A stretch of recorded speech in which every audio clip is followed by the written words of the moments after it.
Breaking news, flash report mga kababayan, BBM, masama ang lagay. Isinugod bigla sa hospital. Bakit kaya mga kababayan? Bali-balita po sa social media. Delikado ang lagay. Totoo kaya mga kababayan na delikado ang lagay ni BBM? Bakit kaya bigla na lang nagkaroon ng discomfort? Nasa medical observation daw ito. Nako, mga kababayan, panoorin po natin at sasagutin na Auntie Claire kung ano ang totoong lagay ni BBM. Nako po mga kababayan, ito po. Your patrol flash reports. Yes, Ninya, inanunsyo ng Malacanang ngayong umaga na nagkasakit si Pangulong Ferdinand Marcos Jr. at isinailalim sa magdamag na medical observation.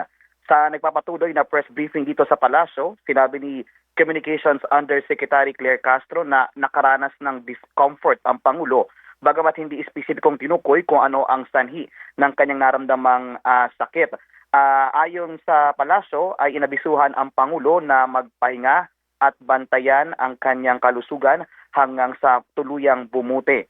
Sa ngayon ay sinabi ng Palasyo na tuloy-tuloy pa rin naman si Pangulong Marcos sa kanyang pagtatrabaho habang nasa ilalim ng medical observation at ngayon ay nakabalik na sa Malacanang. Abangan ng karagdagan detalye sa balitang yan dito sa DZMM Radyo Patrol sa East 30 at DZMM Tele. Ito mga kababayan, panoorin pa natin itong isang balita kasi sabi nila itong si BBM ay malala. Itong mga nagpapakalat ng mga fake news. Sabi kasi nila mga kababayan, BBM malala. Biglang isinugod sa hospital. Huwag kayo agad maniniwala doon. Dapat pakinggan po natin ang sasabihin ng vlogger po ng Malacanang. Ito po ang balita. Auntie Claire, pasok. At maaari na po akong tumanggap ng inyong mga katanungan. Para po sa unang katanungan, Maricel Halili, TV5.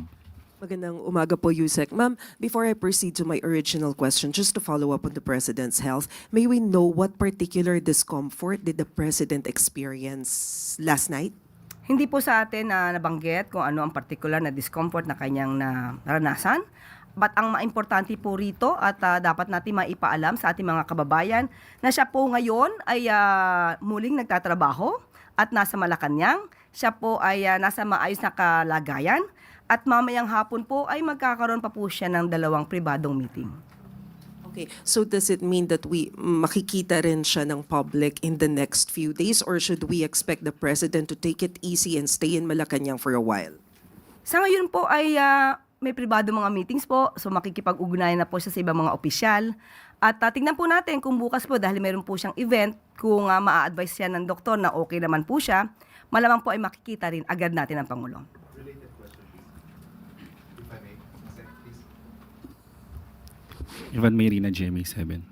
Yusek, have you personally seen the President, and can you tell us your observations of his overall condition? Sa ngayon po, hindi ko po personal nakita ang ating Pangulo. Thank you. You may proceed po, ma'am. I'll proceed to my original question. May we have the Malacanang statement on the case filed against the Vice President, plunder and the graft cases before the Ombudsman? I understand the President was not feeling well last night, but I wonder if he mentioned anything about this. Wala po, napag-uusapan patungkol po sa anumang kaso na naisampa sa Vice Presidente. But ang Pangulo naman po natin ay naniniwala sa kakayahan ng Ombudsman at naniniwala sa katotohanan. Muli, kung sino yung dapat na managot, ay dapat na managot. So kung may katotohanan ang mga akusasyon laban sa isang opisyal, dapat lamang po ito maimbestigahan.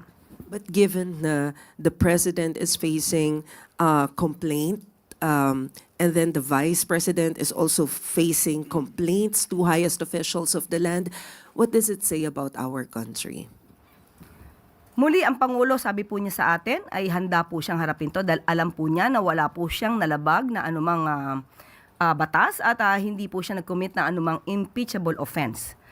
At doon lamang po sana manatili na ang mga investors, ang mga kababayan po natin ay maniwala at magtiwala sa ating Pangulo. At lahat po tayo rito, hindi lamang po ang Pangulo, lahat po tayo ay dapat na magkaisa upang mas lalo pa nating patatagin ang ating bansa. Salamat. Sunod po na tanong, Rafi Ayeng, Daily Tribune. Good morning, Yusek, sorry. During the Senate Blue Ribbon Committee hearing this week na nag-appear yung witness na sina Maria and Joy said that their boss property in Tamarind Street, Forbes Park, was allegedly bought by former House Speaker Martin Romualdez. In a video dated November 24, 2025, Saldico claimed that Romualdez instructed him to deliver cash to 30 Tamarind Road. He described it as a drop-off point near the president's residence. The question is, does the president own a property near that area? And what is the reaction of the palace since the statement of Maria and Joy seemingly corroborates what Saldico revealed? And will these allegations eventually leads again to the president? Kung ano man po ang kanilang mga nasabi, mas maganda po na sila ay magkaroon ng ebidensya para mapatunayan po ito. At patungkol po naman sa binabanggit nila kay House Speaker po. House Speaker Romualdez. Former. Hayaan po natin na si Speaker Romualdez po or former Speaker Romualdez po ang siyang tumugon po dyan. Are you privy, ma'am, that the president has a property in Forbes Park? Sa ngayon po ay wala po na ibibigay sa ating impormasyon patungkol po dyan. Ayan mga kababayan, naku po, buti na lang okay si BBM. Sabi kasi nila malala.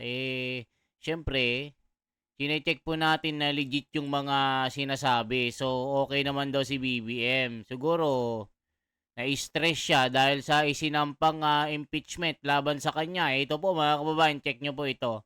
Breaking news, People's Impeachment Complaint versus BBM. Ito po mga kababayan. I-check po natin anong nangyari. Sinampahan po ng impeachment complaint si BBM dito.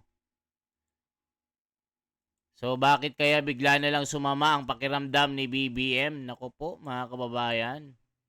Ano kaya ang dahilan dito? So ito po ang balita. I-check po natin ito. Ito mga kababayan ang balita. We're citizens. We're paying your salary. Ganyan talaga. We're paying your salary. So you answer us. For the meantime, I'm making a proper, even if you don't receive, by law we can proper the complaint and all the annexes, and that is legal. If you will not receive, that is deemed legally received by law. We tender the Tender. We are properly and tendering it our complaint. in under and by virtue of the Constitution. Sandali. Today is 2:18. Okay, si attorney naman 22nd. I acknowledge the time is 2:11. Yes. Okay, 2:11. Okay, sige. Para kalma lang tayo, si attorney naman is here to explain to us. Attorney, maybe better to explain now. Explain it to us right now. I will. Upo muna tayo. Upo muna tayo. Ako muna tayo. Para hindi tayo parang tense dito sa ano. Yeah. Attorney, please sit down here. I note your manifestation, sir. I note your manifestation. But going back, Banyero, to my original question, what is your legal authority in saying that you are not authorized to receive? We want to know. We are It curious. is a statement of fact na I am not authorized. Okay. So you are saying that based on your own conclusion of what the law says, you are not authorized. Is that what you're telling this fellow lawyer? It's not in the law. It's It's against the law. It's against the law. Is that what you're saying? Okay lang, sandali So sinasabi na ni attorney I'm not authorized. Is there an instruction, attorney? No. Walang So instruction that- from SecGen, walang instruction from... Okay, going to my next question. Okay. Since there is no instruction, you're saying that you cannot receive the complaint. It's based on your conclusion of what the law says. Wait, sir. Pakalit naman, sir. These questions, what are they for? We want to know because we are citizens. We are paying And your this is a salary. public office. You are a public official. Okay, one by one. Under the Constitution, very clear that if there's an impeachment complaint and duly endorsed by Sige, para maliwanag na I refuse to be covered by any media recording or anything. Ano, this is public. Wala yan sa ano. Hindi pwede. This is a Kakagulo public sila. office. Hindi to private conversation pare ko. For manifestation's sake, Okay. Okay. I just manifest. Okay, go I ahead. have not consented to any recording or broadcasting of any conversation here, as I don't. Okay. Our lawyer and co-complainant, Attorney Ferdy Topacio will tender the Gawin na. Okay. complaint. Kakagulo na po. Hindi, sandali lang, for the record. Oo. We'll tender the complaint in accordance with the Constitution. I note, Okay. I note for the proper. That's kanina yun, di ba? I know. Inabot ko. Oh. I note for the proper. I said no. Para let's go through the motion. Okay. I said no. Para at least po. Okay. Nonetheless, we are tendering Attorney, just to be to you, to be candid, syempre, because we understand na hindi ka naman yung authorized, but of course, as a group, we will also take legal steps. That's why may mga ganito lang motions. We understand that. So, we thank you. Wala pong sama ng loob. If that is what I understand. So in fact, we feel sorry that you have to take the We fall thank for you this for video. receiving us. So, maraming salamat. Kung may documents, Establish ko lang. It's 2/11, 22 January na tinender namin sa iyo yung aming Para kukumpletin ko na rin po. It was an attempt to CDO Homestyle Corned Beef. Ayan, tila nagkakagulo sila doon sa impeachment ni BBM. Hindi tinanggap ng Secretary General. Absent. Hala ka. Anong sinasabi ng komento dito, mga kababayan ko? Hindi talaga siguro uobra dahil malaking perang binagsak dyan. Nako po. Attorney Mike Defensor, come back to the Senate. I vote you. Alam niyan, ibabasura niyan, bayad niyan ni Bangag. Hala ka. Ganyan talaga ang mga buhaya, busog na busog. Lacson walang makuha na pera mula kay Martin Romualdez kung hindi makalusot sa kaso. Grabe mga komento, sabi ni Christian Dave Saya. Bakit tayo tanggapin pero yung mga nauna at yung sa bayan tinanggap, parang alam natin, alaka. Alam natin na palabas lang yan, directed by of course, angag-angag ni San Santanas. Kay BP Sara andyan sila pero pag kay BBM wala na. Ganyan din ginawa nila nung nag-file si Cardema. Halaka, bakit ayaw nyo tanggapin? Dala ba ni Chelo yung opisina niya overseas? Abogado ni Lisa Ganas? Halaka po. Lahat ng Lacson supporters wala kayong ipagmalaki sa kanya dahil Mr. Lacson fully support to conspiracy Martin Romualdez and Marcos Jr. Nako, yan po ang mga komento dito. Nakakakilabot na mga comment. Bakit hindi tinanggap ang impeachment ni BBM? Nako po, mga kababayan, tila may niluluto. Yan ang sinasabi ng mga komento dito. Grabe na talaga. Yan ang mga nagko-comment, mga kababayan, galit na galit. Ito po, ituloy pa natin. we tender to you. Para kukumpletin ko na nga. Galing na sa kanya. Sige, you are here To tender. I refuse. That's legal. And you left a copy here in the office. You could actually leave it there. Para okay na po tayo. Pwede bang ma-receive ba? Is that satisfactory? Okay na. Okay, Yes, thank you. This Thank is you. what I Thank you. propose. Attorney, Di ba office, ito ka pa niya, no? Di ba office hours nyo hanggang alas 5? 7 o'clock. 7 o'clock, okay. Since wala si Cheloy dito, hihintayin namin na dumating siya ulit. Yeah, buddy. Ako, hintayin ko. I'll stay here until 7. Sama si Cheloy. Tanungin mo ko sa We will wait Out of the country. until Okay. Anyway, thank you for that. Alam mo naman na. where is the section? Where is the section? Asan ang section? For the Saan ang record. section? Sandali. Where's the section? For the record. Taiwan. And in her absence, who is the acting section? Sandali. For the record. Who is? It's you. It's you. There is no acting secretary. Siya ang ano. Who's the second in But command? you are Ikaw. second in command. In this office, I am the executive. Nonetheless, we are tendering and proffering our original complaint and the annexes for and under and by virtue of the Constitution of the Republic of the Philippines. Kaya kanina ko pa sinasabi, baka meron kayong binabiolate na civil service regulation. Kasi you're supposed to be, pagka wala dito yung Automatic. yung Yeah. May officer in charge. Merong papalit, merong susunod. automatic. Secondly, Panyero. Nagkakagulo sila mga kababayan. Ayaw tanggapin yung impeachment Secondly, laban kay Panyero. BBM. Bakit si Garapin? Nagkano na naman, pumunta ng Taiwan. Hindi, kung wala siya na. The office is here. Okay.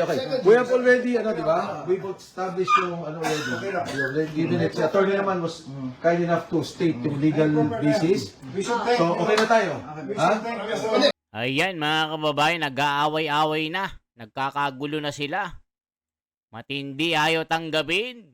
Sana sana maatake na sa puso yan. Nako po, ayaw ko basahin. Siyempre, masakit na komento, di ko babasahin. Mga kampon ni bangag-bangag kasi, kaya ayaw tanggapin. Nako po mga kababayan. Masaya pa rin ako dahil nakita ko na ang mga idol ng bayan at matatapang. Salamat sa inyong katapangan mga sirs. Hindi talaga siguro uobra dahil malaking pera ang binagsak dyan. Grabe talaga. Kakagulo na. Yan, yung nangyari po, flash report na nagkaroon ng sakit si BBM, discomfort. Sinasabi nila malala. Ayon sa bali-balita sa FB, sabi ni Auntie Claire, okay na, nagtatrabaho na daw si BBM. So siguro kaya na discomfort dahil sanga-sanga na yung impeachment na ikino-complain ng mga nagre-reklamo kay BBM dito. Gusto ko lang tanong pa kay Ito dito si attorney. Governor Chavit. Sir, iikot ako. Okay, Governor Chavit. Ako iikot because... Isa-isa para ano. Si Admiral Carlos. Governor Chavit. Okay, si Secretary Jimenez Peron. Attorney Topacio. Hindi ikaw. Yung mas gwapo. Cathy Bina. And former Congressman Jim Para. No introduction necessary. Of course, Attorney Manny Luna, I'm the Attorney first General complainant, former Garcia. Commissioner, Presidential Anti-Corruption Pero, Commission. And, sorry, Attorney D. Harold Respicio, Vice Mayor. Complainant as well, sir. Thank you, Attorney. pero, Congressman Mike, di ba mayroong executive order that since there is a one-China policy, restricted ang travel ng public officials natin to Taiwan? Ibang topic na yan. Ibang topic na yan. Kaya nga, hindi. For the record. For the record. So, because, hindi, kaya naging relevant yun because the reason for the absence of the Secretary General is that she traveled to Taiwan. And under the One China policy, restricted government officials, even on private visits, restricted to Taiwan under the One China policy. May exceptions, of course, but tingnan natin. Thank you. Okay lang. We understand. Ayan po mga kababayan ko mga balita. So, kayo na pang humusga. Bakit ayaw i-entertain itong impeachment laban kay BBM dahil absent daw si Secretary General? Ayan na, breaking news, people impeachment complaint versus BBM. Hindi tinanggap? Grabe! Kayo nang humusga dito? Anong mako-comment nyo? Bakit? Bigla na lang nagkaroon ng masamang pakiramdam ni BBM? Pero sinabi naman ng Malacanang okay na siya. Pero sa social media, sinasabi malala. Wag naman. Huwag kayong maniniwala sa fake news. Nagtatrabaho na daw si BBM. So siguro na-stress siya sa mga nangyayari sa Pilipinas. Okay? Ito po si The Wonders Philippines. Isang like, isang share po. Subscribe nyo ang ating YouTube channel for transparency for a better democracy. Mabuhay po.